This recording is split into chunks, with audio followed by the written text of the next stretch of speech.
नमस्कार, आप देख रहे हैं यूएफटी न्यूज और मैं हूं आपके साथ छवि। कटरा स्थित आईटीआई और पीडब्ल्यूडी की बाउंड्री वॉल पर दुकानों का निर्माण करवाकर बाहर आरटीओ के दलालों ने अवैध कब्जा जमा लिया है।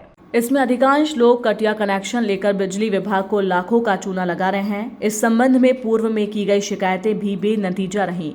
राष्ट्रीय मानव अधिकार सेवा ट्रस्ट के महेंद्र श्रीवास्तव ने कहा कि जिला अधिकारी को शिकायती पत्र देकर आईटीआई और पीडब्ल्यूडी की बाउंड्री वॉल के बाहर का अवैध अतिक्रमण हटवाने की मांग की गई थी, लेकिन प्रशासन ने इसे जरूरी नहीं समझा, बल्कि अतिक्रमण के चलते यहां आए दिन दुर्घटनाएं होती हैं और जाम लगता है। महेंद्र श्रीवास्तव ने कहा, इतना ही नहीं, यहाँ अवांछनीय गतिविधियां चोरी छिपे संचालित हो रही हैं, इन पर रोक लगाना जरूरी है। महेंद्र श्रीवास्तव ने कहा, आरटीओ के दलाल इतने प्रभावशाली हैं कि शिकायतों के बावजूद इनके खिलाफ कार्रवाई नहीं होती। महेंद्र श्रीवास्तव ने मांग की है कि सड़क किनारे किया गया अवैध अतिक्रमण तत्काल हटाया जाए, जिससे जाम की समस्या हल हो और दुर्घटनाओं पर रोक लगे। आईटीआई के सामने जो पीडब्ल्यूडी ऑफिस है, वहाँ पे अतिक्रमण को लेकर के काफ़ी दिनों से चर्चा है और ये समय समय पे आप द्वारा मांग भी किया गया, तो अब तक क्यों नहीं हटाया गया?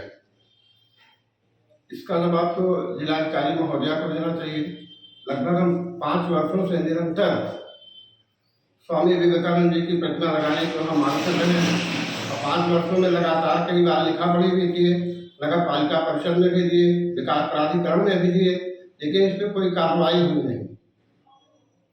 जो लोगों ने दुकान बना रखा है, हटाना क्यों नहीं चाह रहे हैं? ये तो एक जांच का भी विषय है। आखिर किसी को किसी न किसी का सच तो उनको मिल रहा है।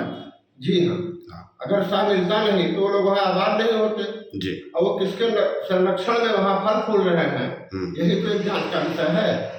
वो कैसे रह रहे हैं और क्या करते हैं, उनका काम क्या है, तो ये सब पता करने की आवश्यकता है। हमने कई बार इसके लिए आवाज़ उठाया, लेकिन हमारे आवाज़ को दबा दिया जाता है और इसी वजह से हमको लगातार धमकियाँ भी दी जाती हैं कि इस मुद्दे को मत क्यों उठा रहे हो, लेकिन हम वहाँ अपने लिए नहीं उठा रहे हैं। हमें लगातार स्वामी विवेकानंद जी की प्रतिमा के लगाने की हम मांग कर रहे हैं और जनहित का ही कार्य है और इसमें प्रशासन से चाहते हैं हमारा सहयोग करें और इसमें न्याय संगत कार्रवाई किया जाए और जो लोग धमकियाँ दे रहे हैं उनके विरुद्ध मुकदमा कायम करके उनको जेल भेजा जाए। अतिक्रमण करने वाले में लगभग कितने लोग होंगे?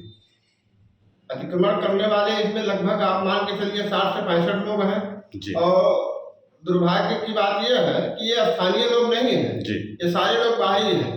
इसमें कोई गोरखपुर से आ रहा है, कोई विक्रमजोत से आ रहा है, कोई परशुरामपुर से आ रहा है, कोई हरैया से आ रहा है, कोई लोहरी से आ रहा है। ये आ रहे हैं तो यहाँ क्या करने के लिए आते हैं, ये भी एक चीज है कि किस लिए आते हैं और क्या यहाँ कार्य होता है, ये तो पुलिस को भी पता करना चाहिए। कई बार हमने चौकी को भी लिख के दिया, पुलिस भी इसमें अनजान है, कोई कार्रवाई नहीं कर रही है, कोतवाल साहब भी नहीं कर रहे हैं, डीएम साहब के यहाँ भी हमने पिछले वर्ष भी ज्ञापन दिया था। हम थोड़ी सी जमीन वहाँ चाह रहे थे कि एक प्रतिमा हम लगा देते स्वामी विवेकानंद जी की, लेकिन प्रशासन उस पर कोई ध्यान नहीं दे रहा है और हमको तरह तरह के लोग धमकियाँ दे रहे हैं।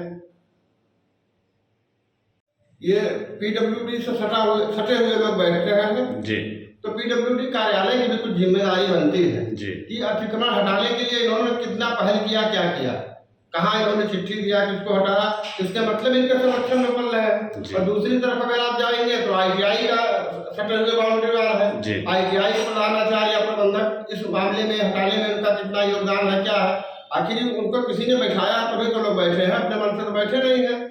और विशेष सूत्रों से पता नहीं चल रहा है कि जो लोग वहाँ बैठते हैं उनसे मनमानी तरीके से किराया भी वसूला जाता है और आवश्यकता पड़ेगी या जरूरत समझा जाएगा तो नाम सहित मोबाइल नंबर सहित उसको भी प्रस्तुत करा दिया जाएगा।